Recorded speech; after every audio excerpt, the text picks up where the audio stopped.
Hey guys, you're just in time. I believe in you. I'm rooting for you.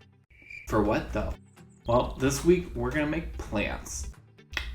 Let's get into it.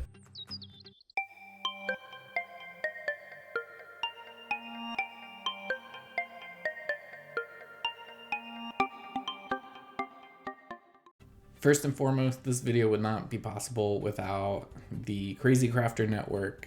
It's a group of great crafters that have come together, shooting ideas, and me and Amie, who is also a member of the group, we're at the craft store, and I kept finding myself going to the model railroad aisle, and I was really intent on buying some plants, and she was like, "Why are you buying this?" She goes, "I'm not letting you do this." Nope, not happening. And I was like, "Girl, let me do my thing." And she's like, "You can make this." And I'm like, "All right, bet." So this is the result of that conversation. So I hope you guys enjoy it. Let's dive in. So we're gonna start out easy. We're gonna make some wisteria vines, and that's using my vine recipe for the base.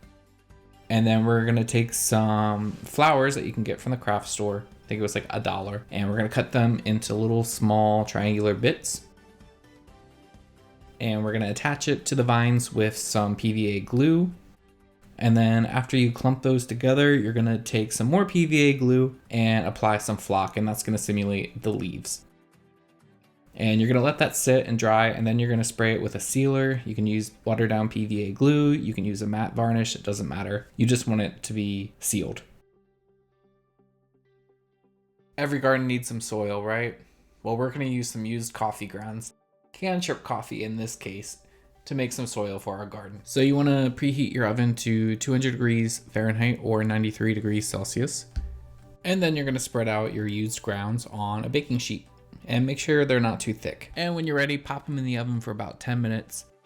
When the 10 minutes is up, pull them out. Use a spatula because it is hot. Sift through them, and then you're gonna pop them back in for another 10 minutes. I usually let them sit in the oven while the oven is cooling down. When they're nice and cool, I place them in a plastic baggie, and now they're ready for your tabletop terrain. The next one is topiaries. Now, I haven't seen it personally, so this is a me creation. Not saying it hasn't been done before, but here we go. So to start, we need a mini, be that a failed 3D print, a mini you have duplicates of, or just something you want to make into a topiary.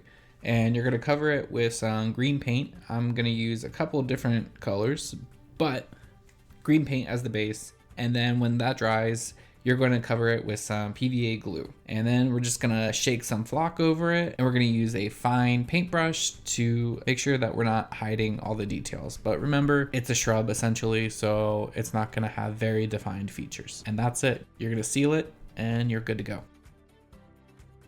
So the last plant that I'm going to show you how to make is a tried and true classic of tabletop basing and terraining. And I totally stole it from Karl Make Stuff. So Karl, I am a thief. I'm sorry, but here's some credit to you. And yeah. So I will link you to a video where he shows you how to make some flower flock, which you can use to help make this. All right, here we go. So first and foremost, what you want to do is take a metal baking sheet, line it with some baking paper or wax paper, and then you're going to glob out some tacky glue in whatever shape you want these flower mounds or grass mounds to be. So next you're going to take a static grass applicator with some static grass inside and hover over the glue globs and fill them up with some static grass. And when you're done, satisfied with that, you're gonna take an old paintbrush, cut off some of the bristles and glue them to the grassy mounds. And those are gonna be your flower stalks. After letting them dry, you're going to flip them upside down into some PVA glue so that the tips of the paintbrush are covered in glue. And then you're gonna place the tips into a pile of colored flock and you're gonna coat the glue with the colors. And that's gonna give you flowers. So say you want some low-laying flowers, you're not going to add the flower stalks. You're going to cover the tops of the grass with some glue, and then you're going to sprinkle some of that colored flock on top. So now that everything's dry and ready to go, we're going to apply it to a piece.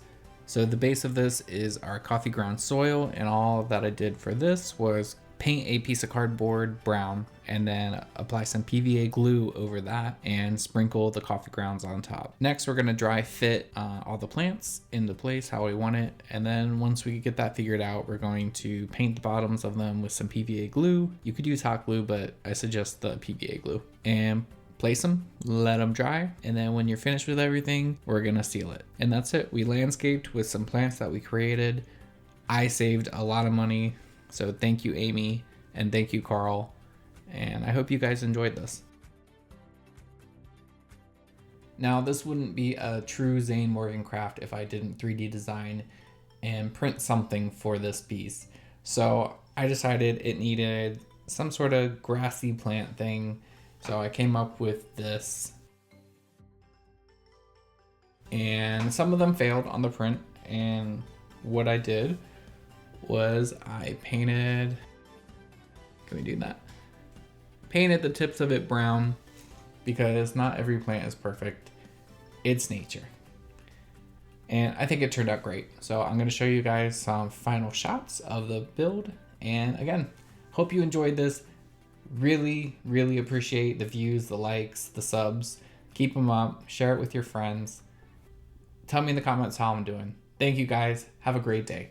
Oh, and I forgot to mention, I am including that plant STL file for free for you to enjoy.